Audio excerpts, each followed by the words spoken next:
حضرت عیسیٰ علیہ السلام نے شیطان کو دیکھا کہ شیطان اپنے ساتھ 5 گدھے لے کے جا رہا ہے۔ آپ علیہ السلام نے فرمایا کہ یہ کیا چیز ہے؟ اس نے وہ شیطان کہنے لگا یہ سوداگری کا مال ہے۔ تو حضرت عیسیٰ علیہ السلام نے پوچھا یہ ہے کیا؟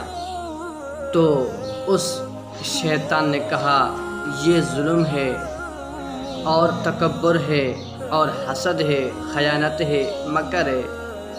تو حضرت عیسیٰ علیہ السلام نے پوچھا یہ کس کے ہاتھ بھیجتے ہو؟ کہنے لگا ظلم میں تو بادشاہ کے ہاتھ بھیجتا ہوں، اور تکبر گاؤں کے چودھریوں کے پاس بھیجتا ہوں، حسد قاریوں کے پاس بھیجتا ہوں، خیانت سوداگروں کے پاس بھیجتا ہوں، اور مکر